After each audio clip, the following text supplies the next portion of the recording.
Hello guys, welcome to E Takshashila classes. भाई स्वागत है आप सभी लोगों का हमारे यूट्यूब चैनल के ऊपर। दोस्तों, आज के इस सेशन में हम क्लेम्प्टोलॉजी के ऊपर प्रीवियस ईयर क्वेश्चंस करेंगे। एमसीक्यूज हैं, हमारे एमसीक्यूज हैं एनडी और सीडीएस के लिए। जो भी हमारा क्लाइमेटोलॉजी का टॉपिक है, आपने सबने या तो पढ़ा है, नहीं पढ़ा है, वो आज हम कवर करेंगे। टॉपिक तो आप कर लेते हो, बट आपको क्लैरिटी अश्योरिटी कब आएगी कि हाँ हमारा ये टॉपिक कवर हो चुका है, जब आप प्रीवियस ईयर क्वेश्चंस उसके करोगे। तो आज हम वो क्वेश्चंस करेंगे और साथ के साथ में ही टॉपिक को भी कवर करेंगे। जिनको दिक्कत है वो इस सेशन को जरूर लगाइएगा, जिससे आपका क्लाइमेटोलॉजी का मैं आपको गारंटी देता हूँ। और इन प्रीवियस ईयर क्वेश्चन के साथ ही आपका ये क्लाइमेटोलॉजी का विंड्स एंड प्रेशर बेल्ट जो है वो आपका कवर हो जाएगा। तो चलिए जी, करते हैं सेशन को स्टार्ट। सबसे पहले consider the following statements in respect of temperate cyclone. भाई टेम्परेट साइक्लोन के ऊपर पूछा हुआ है। आपको पता है कि जो हमारे साइक्लोन्स है उनको फॉर्मेशन के लिए क्या क्या चीजें जरूरी है। एक तो हमें पता है कि one of the important condition is Coriolis force. Coriolis force होएगी तभी हमारी साइक्लोन की कोई मूवमेंट होगी। इक्वेटर पे हमारे साइक्लोन क्यों नहीं बनते? क्योंकि वहां पे हमारे पास कोरियोलिस फोर्स जीरो होती है। तो ये टेम्परेट साइक्लोन पूछा हुआ है, ये हमारे टेम्परेट जोन में आ गया। ये 35 टू 60 वाला ऊपर वाला जोन आ गया, हमारा नॉर्थ और साउथ लैटिट्यूड पे है। और वहां पे हमारे पास वेस्टर्ली विंड्स चलती हैं। ठीक है जी। तो हमारे पास फर्स्ट ऑप्शन है they rise in the belt of trade winds.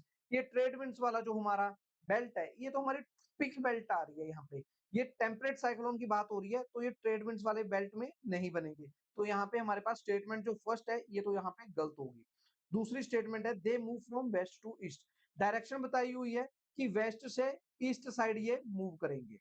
और अगर मैं आपको पता ही है, कोरियोलिस फोर्स जो हमारी विंड का जो पाथ है उसको चेंज कर देती है। नॉर्थ में ये विंड को राइट साइड डेविएट करेगी और साउथ में लेफ्ट करेगी। अब हमारी जो 30 डिग्री वाली बेल्ट है वो हमारी हाई प्रेशर बेल्ट होती है और 0 डिग्री इक्वेटर पे हमारी लो प्रेशर बेल्ट है। आगे मैं आपको इसका एक चार्ट बना के भी आपको करवा दूंगा। तो 0 डिग्री की तरफ जो हमारी 30 टू 0 डिग्री नॉर्थ और साउथ में जो हमारी विंड चलेंगी वो ईस्ट टू वेस्ट चलती है। 30 से जो ऊपर वाला एरिया होएगा हमारा, वहां पे हमारी वेस्ट टू ईस्ट विंड चलेगी, वेस्टर्ली। तो यहाँ पे डायरेक्शन तो इन्होंने बिल्कुल सही दे रखी है कि वेस्ट टू ईस्ट ये मूव कर रहा है, ये यहाँ पे सही है। बट इन्होंने बोला कि राइज करेगा ये ट्रेड विंड्स वाली बेल्ट में, ये गलत था। तो आंसर हमारा होएगा ओनली 2, बी यहाँ पे हमारा करेक्ट आंसर होएगा। ठीक है जी। दूसरा आ जाइए, consider the following statements with reference to doldrums. Doldrums के बारे में पूछा हुआ है। डोलड्रम्स होते कहाँ पे हमारे में? ये हमारे इक्वेटर के पास होते हैं, इक्वेटर और लो बेल्ट होते हैं। ये बिल्कुल यहाँ पे सही है। डोलड्रम्स comprise the equatorial belt of low atmospheric pressure. तो इक्वेटर वाली जो हमारी लो प्रेशर बेल्ट है वहां पे डोलड्रम्स है, बिल्कुल सही है। ट्रेड विंड्स वहां पे क्या होता है डोलड्रम्स पे? 0 डिग्री पे हमारे कोरियोलिस फोर्स जीरो होती है। विंड्स की कोई डायरेक्शन नहीं होगी, विंड्स आएंगी कन्वर्ज होकर ऊपर उठ रही हैं गर्म होके। तो क्या हो रही है, ट्रेड विंड्स यहाँ पे कन्वर्ज हो रही हैं डोलड्रम्स पे। ये बिल्कुल सही है, सेकंड स्टेटमेंट भी हमारी सही है, फर्स्ट भी सही है। तीसरा है there is strong upward movement of air in doldrums. Upward movement ही है, विंड ऊपर को जा रही है, ये भी बिल्कुल सही है। Doldrums are characterised by the turbulent weather. भाई टर्बुलेंट वेदर, वहां पे तो वेदर बहुत ज्यादा काम होता है क्योंकि विंड की कोई मूवमेंट ही नहीं है। विंड तो बिल्कुल गर्म होकर ऊपर को उठ रही है, तो टर्बुलेंट वेदर नहीं होएगा यहाँ पे।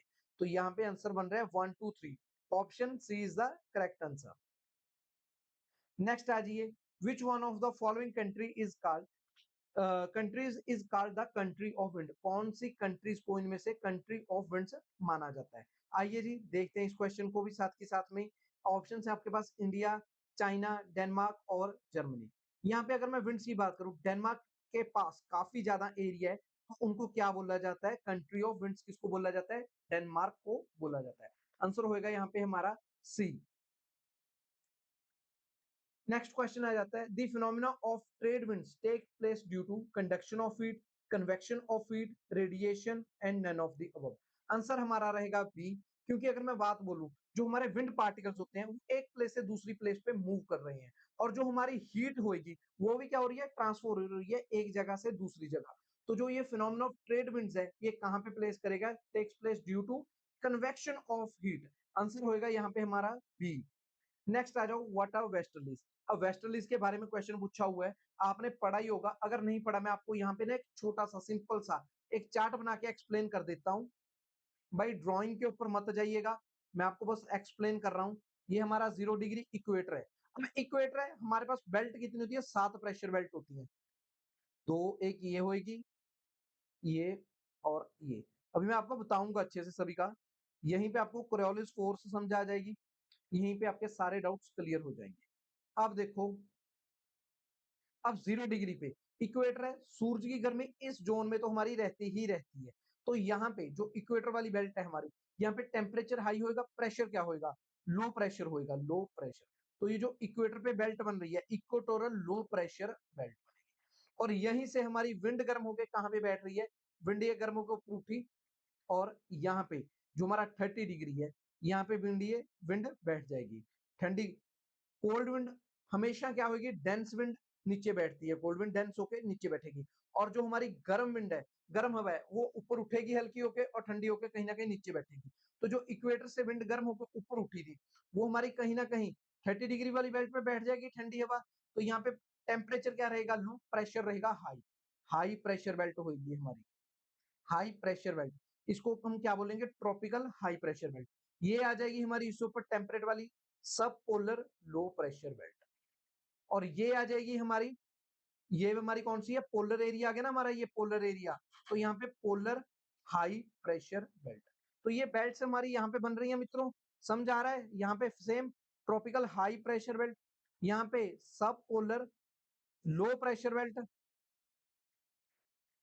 ये भी हमारी कौन सी आ जाएगी, पोलर हाई प्रेशर बेल्ट। तो ये 7 बेल्ट बन गई यहाँ पे, आपको पता है। ये हमारी टेम्परेचर के कारण बनी है 3 बेल्ट। इक्वेटोरियल लो प्रेशर, हवा ठंडी होकर कहां पे बैठेगी, 30 डिग्री पे। तो ये हाई प्रेशर 60 वाली, ये लो प्रेशर, ये हाई प्रेशर। तो मैंने क्या बताया, कोरियोलिस फोर्स क्या होती है, ये विंड की रोटेशन के कारण जो फोर्स लग रही है उसको कोरियोलिस फोर्स बोलते हैं, जो विंड का पाथ डेविएट कर देती है। नॉर्थ में ये विंड का पाथ है, राइट की साइड डेविएट करेगी, साउथ में लेफ्ट। अब नॉर्थ में ये विंड आ रही है, इसका राइट होएगा हमारे पास ये विंड का पाथ ऐसे चेंज कर देगी। ठीक है जी, साउथ में विंड ये आ रही है, इसका पाथ इस तरफ को डेविएट कर देगी। अब देखो, हाई प्रेशर से ऐसे हवा गई थी, इसको इस तरफ को इसने डेविएट कर दिया, ये हवा गई, इसको इस तरफ डेविएट कर दिया। नॉर्थ में ये आ रही थी high pressure to low pressure, इसको इस तरफ डेविएट कर दिया। जो ऊपर लो प्रेशर जा रही है, इस तरफ डेविएट करेगी। अब राइट इसका ये है। ठीक है जी, समझ आ रहा है मित्रों। यहाँ पे इसका राइट कौन सा होगा, इसमें लेफ्ट साइड डेविएट कर रही है, ये इसका लेफ्ट है। अब आपको समझ आ गया इस जोन में हवा का पाथ क्या है, ईस्ट साइड से वेस्ट साइड हवा जा रही है, तो ईस्टर्ली। इस साइड वेस्ट से ईस्ट जा रही है, तो वेस्टर्ली। टेम्परेट में वेस्टर्ली चल रही है, वेस्ट टू ईस्ट। अब यहाँ पे फिर आप देख लो, यहाँ पे ईस्टर्ली, इसको हम बोल देंगे पोलर ईस्टर्ली। यहाँ पे भी पोलर ईस्टर्ली, ये वेस्टर्ली। तो ये विंड का जोन है। तो वेस्टर्ली हमारी क्या होती है, ये हमारी परमानेंट विंड्स होती हैं, अक्रॉस द प्लेनेट चल रही हैं ये। तो आंसर होएगा ए। लोकल विंड्स हमारी कौन सी होती हैं, जो हमारी सेकेंडरी विंड्स, जैसे लू इंडिया में चल रही है, गर्म हवा अभी इस टाइम पे चल रही है, चिनूक अमेरिका में है। ठीक है जी, तो ये सारी जो लोकल विंड्स है, वो जो लोकली एरियाज में चल रही है, प्रिवेल कर रही है। अब ये जो वेस्टर्ली और ईस्टर्ली है, ये क्या है, ये परमानेंट विंड्स है। ठीक है जी, नेक्स्ट देखते हैं। What is the reason for the major hot deserts of the world lying in the western part of the tropical latitude? भाई मैंने आपको वो प्रेशर बेल्ट समझा दी, सारे क्वेश्चन उसी पे टिके हुए हैं। अब देखो, ट्रॉपिकल लैटिट्यूड की बात हो रही है, 30 डिग्री की बात हो रही है हमारी। 30 डिग्री तक हमें जो डेजर्ट्स हैं, वो वेस्टर्न पार्ट में ही क्यों मिल रहे हैं हमें। अब ये देख लो, यहाँ पे कौन सी विंड चलेगी, वेस्ट टू ईस्ट चल रही है ना, वेस्ट टू ईस्ट। ये हमारी, सॉरी ईस्ट टू वेस्ट बोलना था मैंने, ये हमारी ईस्ट साइड है, ये वेस्ट साइड है। तो क्या चल रही है यहाँ पे, ईस्टर्ली चल रही है। ईस्टर्ली इस तरफ से आई, ये सारा समंदर है, ओशियन है। ओशियन से पानी उठाएगी और जो ऑन शोर है यहाँ पे क्या करेगी, बारिश करेगी टकरा के यहाँ पे। तो यहाँ पे बारिश की सेंटर में विंड क्या होगी, वीक होगी। यहाँ पे बिल्कुल थोड़ा बहुत पानी है, वो बारिश करेगी। और वेस्ट कोस्ट पे पहुंचते पहुंचते विंड के पास क्या है, पानी नहीं रहेगा। तो ये कारण है, ट्रेड विंड्स के इन्फ्लुएंस के कारण हमें जो भी मेजर हॉट डेजर्ट्स हैं वर्ल्ड के, वो हमें ट्रॉपिकल रीजन के, जो ट्रॉपिकल लैटिट्यूड है उसमें वेस्टर्न साइड मिलेंगे। क्यों, क्योंकि they are influenced by the trade winds.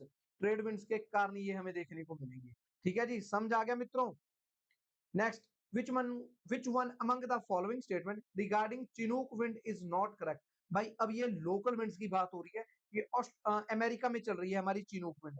ये क्या करती है, ये गर्म हवा होती है, जिस कारण ये विंटर्स, वहां पे विंटर्स में चलेगी, ये गर्म हवा होती है। जो वहां पे बर्फ पड़ी हुई होती है स्नो, उसको ये पिघला देती है, इसको स्नो ईटर भी बोला जाता है। They rise from the Pacific Ocean, बिल्कुल सही है। नॉट करेक्ट पूछा हुआ है हमसे। After crossing the Rockies they descend to the east of the mountain, ये भी यहाँ पे सही है। They bring the rainfall in the prairies, इसको देखते हैं हम, रुक जाइए। These winds are beneficial to beet cultivation, ये भी सही है। जो हमारे प्रेरीज हैं वो लीवर्ड साइड पे पड़ेंगे और लीवर्ड साइड पे कभी भी रेनफॉल नहीं होगी। तो ये जो हमारी सी स्टेटमेंट है यहाँ पे ये गलत है, इसलिए आंसर होगा हमारा सी। नेक्स्ट आ जाओ, wide range and variability in rainfall, torrential in nature, character reversal of winds and uncertain arrival are the characteristics of, ये यहाँ पे हमारे पास पूछा हुआ है। Wide range and variability in rainfall, torrential in nature, reversal of winds and uncertain arrival are the characteristics of, ये wind के बारे में पूछा हुआ, कौन सी विंड की ये कैरेक्टरिस्टिक्स हैं। अगर मैं बात करूं मॉनसून विंड, यहाँ पे आंसर होगा। ठीक है जी, वेरिएबिलिटी इन रेनफॉल, जो बारिश आएगी काफी ज्यादा मूसलाधार बारिश होगी, मूसलाधार, टोरेंशियल इन नेचर। अब जब इंडिया में गर्मी है तभी आ रही है इंडिया में, क्योंकि हाई टेम्परेचर लो प्रेशर है। अब आगे जाके सूर्य जब नीचे शिफ्ट कर जाएगा, इंडिया में टेम्परेचर लो हो जाएगा, प्रेशर हो जाएगा हाई, फिर वही मॉनसून विंड्स क्या होंगी, रिवर्स हो जाएंगी नीचे की तरफ, तो उसको रिवर्सल ऑफ विंड्स भी बोला जाता है। तो आंसर होगा यहाँ पे मॉनसून, हमारा आंसर सी ऑप्शन रहेगा। Consider the following surface winds, surface winds के बारे में पूछा हुआ है, जैसे doldrums, trade winds, westerlies, polar winds. Doldrums, अब मैंने 0 डिग्री पे आपको बताया इक्वेटर, वहां पे जो हमने प्रेशर बेल्ट की थी, जो डोल्ड्रम्स है हमारे, वहां पे क्या होता है कि हवा आ रही है कन्वर्ज होकर उठ रही है, क्योंकि कोरियोलिस फोर्स क्या है वहां पे, 0 है। तो डोल्ड्रम्स वाला एरिया वही होएगा और आईटीसीजेड जोन भी इक्वेटर के ऊपर ही होएगा। हवा आ रही है, डायरेक्शन कोई नहीं है, गर्म होकर ऊपर उठ रही है, तो वहां पे विंड की कोई डायरेक्शन नहीं होगी। Doldrums ITCZ inter tropical convergence zone हमें इक्वेटर पे ही देखने को मिलेंगे। 30 डिग्री लैटिट्यूड जो हमारा हाई प्रेशर वाली बेल्ट है, वहां से एक हवा तो नीचे को जा रही है, एक हवा ऊपर 60 डिग्री वाली लो प्रेशर बेल्ट पे जा रही है, तो वहां से हवा डाइवर्ज हो रही है। वहां पे भी हमारे क्या बनेगा, हॉर्स लैटिट्यूड। क्या कहानी है इसके पीछे, जब पहले अरब ट्रेड करते थे, उस एरिया में आके विंड की कोई डायरेक्शन नहीं होती थी, विंड दोनों तरफ को ऐसे डेविएट जा रही है, बाहर जा रही है, तो वहां पे जो उनकी शिप्स होती थी वो जाके वहां पे ऐसे डोलने लग जाती थी, तो वो सोचते थे कि शायद हमारी शिप पे वेट ज्यादा हो चुका है, तो वो हॉर्सेस को पानी में फेंक देते थे। तो इसलिए 30 डिग्री नॉर्थ और साउथ को क्या बोला जाता है, हॉर्स लैटिट्यूड। ये हमसे क्या पूछा हुआ है, आइडियलाइज्ड ग्लोबल पैटर्न पूछा हुआ है, इक्वेटर से अगर हम पोल्स की तरफ जाएंगे क्या हमारा विंड्स का पैटर्न रहेगा। अब इक्वेटर में मैंने क्या बताया, डोल्ड्रम्स होते हैं, उसके ऊपर हमारी चल रही है ट्रेड विंड्स, डोल्ड्रम्स, ट्रेड विंड्स। फिर आएंगी हमारी वेस्टर्लीज, ट्रेड विंड्स को ही हम ईस्टर्ली बोल रहे हैं। फिर आएगी वेस्टर्ली, फिर आएगी हमारी पोलर विंड्स टॉप पे। तो आंसर रहेगा 1 2 3 4, 1 2 3 4, option A is the correct answer. तो भाई बिल्कुल सिंपल कंसेप्ट है, अगर आपसे वो क्लियर हो गया तो आप इजीली ये आंसर्स कर सकते हो, ये आपके एनडीए और सीडीएस एग्जाम के क्वेश्चन ही हैं। नेक्स्ट आ जाओ, consider the following statement about the roaring 40। अब ये आपने देखा हुआ, मैंने आपको करवाया था, रोरिंग 40 जो हमारी विंड्स है। अगर मैं बात करूं नॉर्दर्न हेमिस्फीयर और सदर्न हेमिस्फीयर में, साउथ में हमारे पास लैंड मास बिल्कुल भी नहीं है, बहुत कम है as compare to northern hemisphere. तो वहां पे जो विंड चल रही है, विंड को कुछ भी आगे कुछ भी ऑब्स्ट्रक्शंस नहीं है, तो विंड की स्पीड तेज होती जाएगी, तेज होती जाएगी। तो जो 40 डिग्री पे विंड चल रही है उसको हम रोरिंग 40 बोलते हैं, और जो 50 डिग्री पे चल रही है उस विंड को भी हम एक नाम से बोलते हैं, फ्यूरियस 50। 60 पे चल रही है, श्रिंकिंग 60। तो ये हमारे अलग अलग विंड्स के नाम है। ठीक है जी, रोरिंग 40 चल रही है हमारी 40 डिग्री पे, they are the strong strong westerly winds. 40 degree पे चल रही है, उसके ऊपर हमारी वेस्टर्ली ही चल रही है, बिल्कुल सही है। They are strong westerly winds found in the oceans of the southern hemisphere, बिल्कुल सही है। The strong east to west air current, एक सेकंड, ये देखो strong east to west air current, यहाँ पे तो हमारी वेस्टर्ली चल रही है, वेस्ट टू ईस्ट होना चाहिए था, वेस्ट टू ईस्ट। यहीं पे ही हमारा क्वेश्चन क्या हो गया, गलत हो गया। तो यहाँ पे सेकंड स्टेटमेंट हमारी गलत है, फर्स्ट स्टेटमेंट हमारी सही है, आंसर होएगा ए ओनली। दोस्तों ये थे हमारे अब तक के, हमने ये पार्ट 1 की है विंड प्रेशर बेल्ट्स का क्लाइमेटोलॉजी में, जिसके हमने क्वेश्चन डिस्कस किए हैं। सेशन को जरूर देखिएगा और मिलते हैं जल्दी नेक्स्ट सेशन के। थैंक यू दोस्तों, जय हिंद।